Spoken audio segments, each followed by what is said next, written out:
하나님 말씀 보겠습니다. 하나님 말씀 신명기 5장 2절 3절 말씀입니다.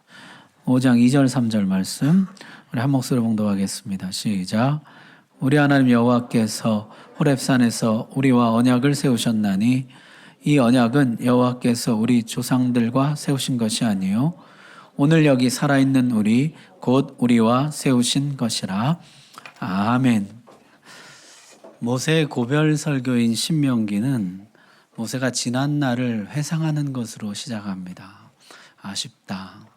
10하루길이면 될 길을 40년을 돌아서 오다니. 너희 이번에는 실패하지 마라. 그리고 모세가 율법을 다시 가르칩니다. 광야에서 40년간 가르쳤던 율법을 이제 약속의 땅 앞에서 심혈을 기울여서 십계명부터 율법 하나하나까지 다시 가르칩니다. 약속의 땅에 들어가는 것도 그 땅을 유지하는 것도 오직 한 가지에 달렸다. 율법을 준행하느냐. 너희가 율법을 준행한다면 약속의 땅을 얻을 뿐더러 그 땅을 누리고 그 땅에서 번성할 것이요. 율법을 준행하지 않는다면 그 땅에 들어가지 못할 뿐더러 들어갔더라도 쫓겨나게 될 것이라. 너희의 미래는 율법을 준행하느냐 아니냐에 달려있다. 그러면서 모세가 가장 먼저 강조한 것은요, 율법을 대하는 올바른 자세입니다. 세 가지로 말씀하는데요. 자, 첫 번째는 율법의 현재화입니다. 여러분 오늘 말씀 한번 다시 보십시오. 2절에 우리 하나님 여호와께서 호렙산에서 우리와 언약을 세우셨나니. 이 율법은 호렙산, 시내산이죠.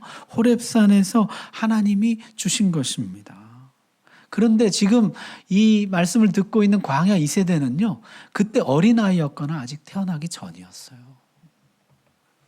그런데 하나님은 율법의 당사자가 바로 너희다 이렇게 말씀하십니다. 여러분 이어서 3절 보십시오. 이 언약은 여호와께서 우리 조상들과 세우신 것이 아니요 오늘 여기 살아있는 우리 곧 우리와 세우신 것이라. 이것은 조상들에게만 주신 것이 아니요 오늘 여기 살아있는 우리에게 주신 것이라. 이 율법은 조상들에게 한정되지 않는다는 것이에요. 이 율법은 모든 세대들까지 다 포함하고 있다는 것입니다. 이 율법은 영원한 현재라는 것이에요. 아담에게 선악과 먹지 말라 하신 말씀은 아담에게만 국한해서 주신 말씀이 아닙니다. 오고 오는 모든 세대에게 주시는 말씀이에요. 내가 주인이 아니요 하나님이 주인이심을 인정하라. 너는 선악과를 먹지 말라. 우리는 오늘도 이 명령을 받고 있습니다. 율법을 하나님께 직접 받았던 모세, 40년간 앉았을 때나 길에 행할 때나 일어날 때나 누웠을 때나 이 말씀을 강론했던 모세, 그 모세가 볼 때 율법을 대하는 가장 중요한 자세, 첫 번째 자세는 뭐냐면요, 율법의 현재화예요. 시내산에서 주신 그 말씀을 오늘 나에게 주시는 말씀으로 받을 수 있는가? 이게 말씀을 대하는 가장 중요한 자세라는 것이에요. 나는 시내산에 가본 적도 없고 시내산에서 하나님이 음성으로 말씀하시는 것을 들은 적도 없고 그저 성경에서 읽었고 그저 설교에서 들었을 뿐인데 그 말씀을 하나님이 지금 나에게 주시는, 오늘 나에게 주시는 말씀으로 받는 것, 율법의 현재와 말씀의 현재와, 그게 가장 중요한 자세라는 것이에요. 에이, 그거 구약시대 사람들에게나 주신 것이지 옛날에나 지켰지 요즘 누가 그걸 지켜. 우리가 많은 말씀을 듣지만요, 오늘 나에게 주시는 말씀으로 받지 않으면 그 말씀들이 그냥 다 흘러가 버리고 말아요. 하나님이 말씀을 주시는 것은 말씀을 즐기라고만 주시는 것이 아닙니다. 너의 말씀으로 받으라고 주시는 것이에요. 내 말씀으로 받을 때 비로소 말씀이 믿는 자 속에서 역사하기 시작하시는 것이에요. 자, 어떻게 하면 하나님 말씀을 내 말씀으로 받을 수 있을까요? 여러 가지 방법들이 있지만 오늘 제가 여러분에게 세 가지만 소개하려고 합니다. 첫 번째는요, 말씀으로 기도하기예요. 우리 설교할 때마다 설교 끝나고 우리 각자에게 주신 말씀 붙잡고 기도합시다 그러잖아요. 그 말씀으로 기도하는 동안에 오늘 나에게 주셨던 말씀, 은혜 받은 말씀, 내 영혼에 부딪혔던 말씀이 기도하는 동안에 내 말씀이 되고 내 기도가 되더라는 것이에요. 말씀으로 기도하기가 하나님의 말씀을 내 말씀으로 받는 아주 좋은 방법이에요. 그래서 여러분, 설교 끝나고 예배 마치고 기도하실 때 오늘 나에게 주신 말씀으로 기도하는 것을 자꾸 훈련하고 연습하세요.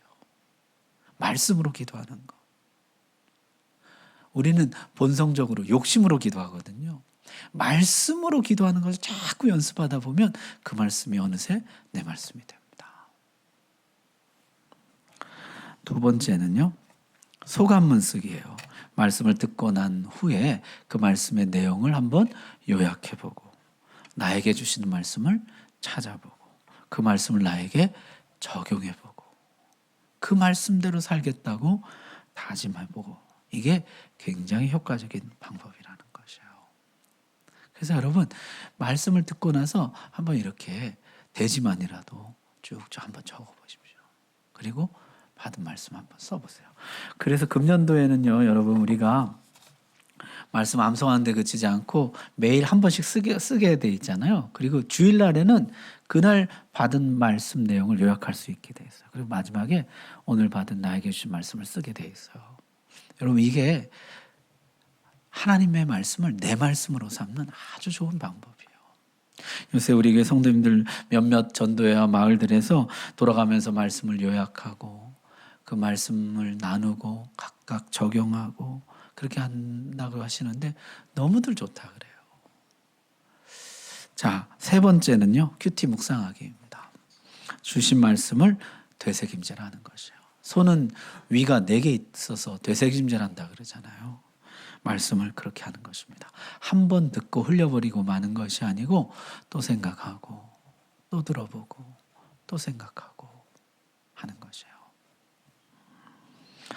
한 번 들을 때, 두 번 들을 때, 세 번 들을 때 주시는 은혜가 다릅니다. 어떤 신학자는요, 이것을 등산에 비유했어요. 처음 산에 오를 때는요, 정상에 가느라고 다른 걸 볼 여유와 겨를이 없다는 것이요. 그러나 2번 오르고 3번 오르면 나무들이 보이고 풀과 꽃들이 보이고 새 소리가 들리기 시작한다는 것이에요.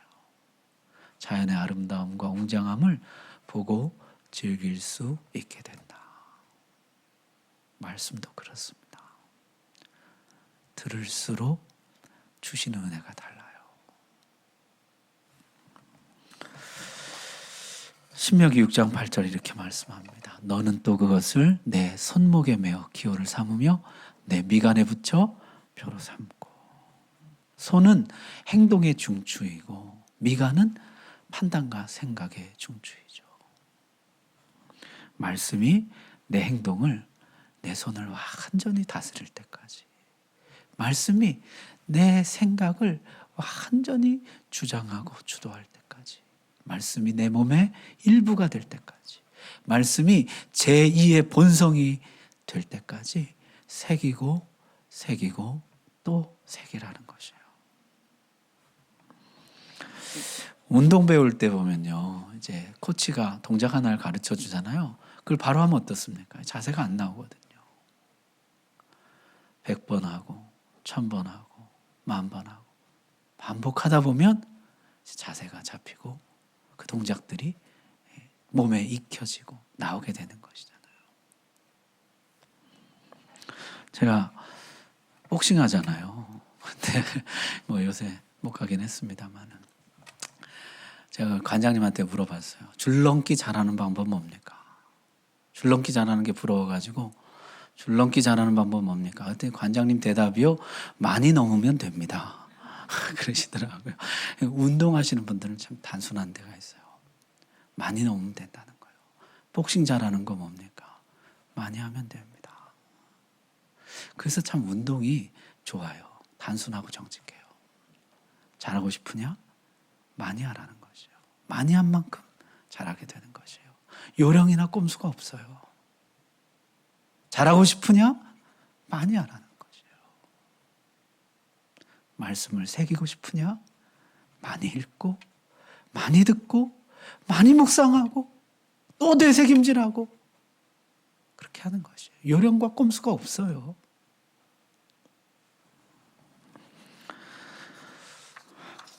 자, 9절에는 이렇게 말씀합니다. 또 내 집 문설주와 바깥문에 기록할지니라. 말씀이 우리 몸의 일부가 되게 할 뿐만 아니라 우리 집의 일부가 되게 하라. 율법을 대하는 바른 자세. 그 첫 번째는요, 율법의 현재화입니다. 오늘 나에게 주시는 말씀으로 받는 것. 두 번째는요, 이 율법이 불평등 조약 속에 주어졌다는 것이에요. 하나님이 너 이거 지켜라. 하나님 제가 다른 건 다 지키겠는데 6계명은 못 지키겠습니다. 그것만 좀 빼주십시오. 그래 그럼 너는 그거 빼고 9개 지켜라. 그렇게 주어진 것이 아니라는 것이에요. 하나님 뭐라고 말씀하십니까? 내가 너를 지었다. 너는 이 계명들을 지켜라. 내가 너를 애굽에서 구원해내었다. 너는 이 계명들을 지켜라. 나는 너의 하나님이다. 너는 이 계명들을 지켜라. 그렇게 주어진 것이에요. 창조주와 피조물 사이에 맺은 계약이요, 구원자와 구원받은 백성 사이에 맺은 언약이에요. 왕이 자기 백성에게 주는 율법이에요. 여러분, 보통 불평등 조약이라는 것이 이게 얼마나 억울한 것입니까? 자기에게는 유리하게 하고 상대에게는 불리하도록 해서 강자가 약자를 억압해서 강압적으로 체결하는 제약이잖아요. 조약이잖아요. 그런데요, 하나님과 우리 사이의 조약은 좀 특별한 데가 있습니다. 절대 강자이신 하나님이 절대 약자인 우리와 조약을 맺으시는데요, 우리에게 절대 유리한 조건으로 계약을 맺으신다는 것이에요. 이렇게 은혜로운 불평등 조약이 어디에 있습니까? 먼저 애굽에서 건져주시고 하나님의 백성을 삼으시고 하나님의 자녀를 삼으시고 모든 복을 약속하시면서 이 율법을 지키라는 것이요. 이 율법을 지키면 내가 모든 복을 너에게 더하여 줄 것이다.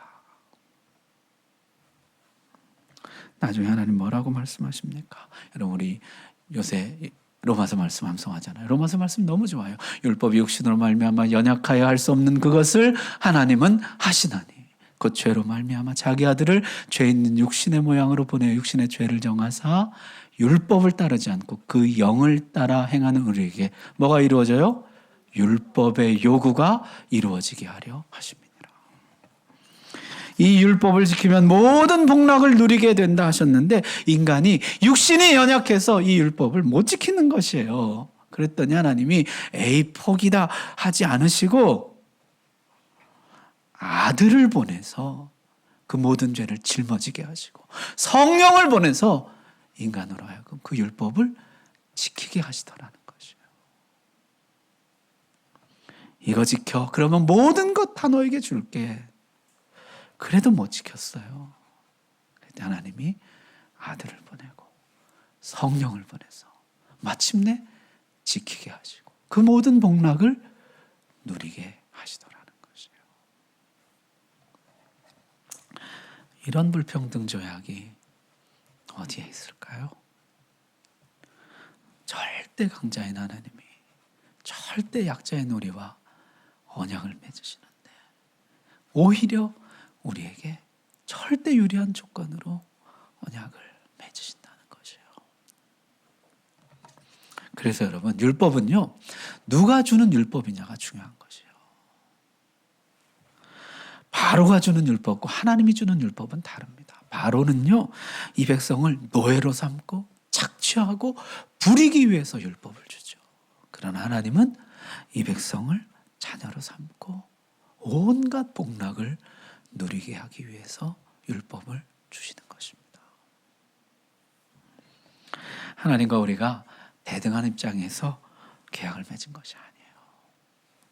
하나님과 우리가 서로 협상해서 이건 지키고 이건 빼고 이건 지키고 그렇게 만들어낸 율법이 아니에요. 우리를 지으시고 우리를 구원하신 하나님, 우리의 참목자가 되신 하나님, 우리를 깊이 하시는 하나님, 그 하나님이 우리 행복을 위해서 우리에게 만들어주신 율법이라는 것입니다. 자, 그래서요, 하나님이 이 율법을 우리에게 주시면서, 야, 내가 너랑 미리 상의 못하고 그냥 만들었다. 참 미안해. 한번 지켜봐. 괜찮을 거야. 그렇게 하지를 않으시고, 이 율법 주면서 하나님 뭐라고 하십니까? 6장 4절 말씀 보십시오. 우리 같이 한번 읽겠습니다. 시작. 이스라엘아 들으라. 우리 하나님 여호와는 오직 유일한 여호와시니 너는 마음을 다하고 뜻을 다하고 힘을 다하여 내 하나님 여호와를 사랑하라. 아멘. 하나님은요, 자신감이 넘치십니다. 이 율법은 유일한 너의 하나님이 너의 행복을 위해서 만들어주신 유일한 법칙이다. 너는 이 율법대로만 살아간다면, 이 말씀대로만 살아간다면 너는 가장 복된 인생을 살게 될 것이다. 너는 이 말씀들을 마음을 다하고 뜻을 다하고 힘을 다하여 지켜라. 이 말씀들을 최우선시 하여라. 너는 이 말씀들이 내 마음을 선점하도록 해라. 이 말씀들을 내 마음 첫자리에, 다른 것 다 제치고 첫자리에 두도록 하여라. 하나님 그렇게 말씀하십니다. 여러분, 느헤미야를 한번 보십시오. 총독이라는 자신의 벼슬자리보다 말씀을 더 위에다 둡니다. 에스더는 자신의 아름다움과 왕후의 지위보다 말씀을 더 윗자리에 둡니다. 느헤미야도 에스더도 정말 하나님의 약속대로 복되고 영광스러운 인생을 살아가게 되더라는 것이에요. 하나님의 자신감이 결코 헛된 자신감이 아니에요. 거짓된 자신감이 아니에요. 너는 이 유일한 법칙만 지킨다면 복된 인생을 살 수 있다. 너의 유일한 하나님, 내가 말하건대 이 법칙대로만 살아간다면, 이 말씀대로만 살아간다면 너는 가장 복된 인생을 살게 될 것이다. 여러분, 여기 마음을 다하고 뜻을 다하고 힘을 다하여 내 하나님 여호와를 사랑하라는 말씀의 동사들이요, 전부 미완료 시제입니다. 이게 우리말로 풀어보면 이런 뜻이에요. 계속해서 마음을 다하고 계속해서 뜻을 다하고 계속해서 힘을 다하여 내 하나님 여호와를 계속해서 사랑해라, 이런 뜻이에요. 한 번의 이벤트로 끝낼 일이 아닙니다. 한 번의 결단으로 될 일이 아니라는 것이요, 매일매일 말씀이 내 마음을 선점하도록 해야 합니다. 매일 매순간 말씀이 내 마음의 첫 자리에 자리하도록 해야 한다는 것이에요. 가나안의 그 무엇도 내 마음을 선점하지 못하도록, 세상 그 어떤 것도 내 마음 첫 자리에 자리하지 않도록 매일 매순간 계속해서 마음과 뜻과 힘을 다하여 내 하나님 여호와를 사랑해라. 자, 그렇다면요, 하나님이 이렇게 율법을 현재화해서 나의 율법으로 받고 율법을 최우선시해서 내 마음을 선점하도록 하고 내 마음 첫 자리에 있게 하고, 이렇게 하나님이 강조하시는 이유가 뭘까요?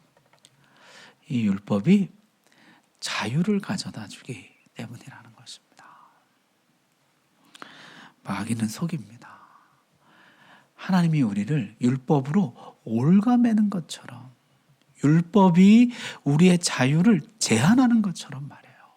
그러나 사실은 그 반대입니다.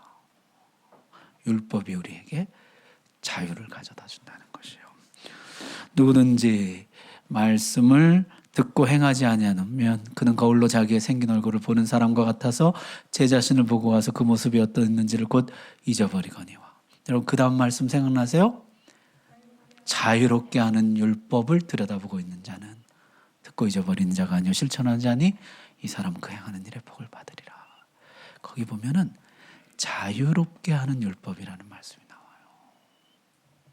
신약 성경에서는 이 율법을 가리켜서 자유롭게 하는 율법, 자유의 율법, 우리에게 자유를 가져다 주는 율법이라는 것이에요.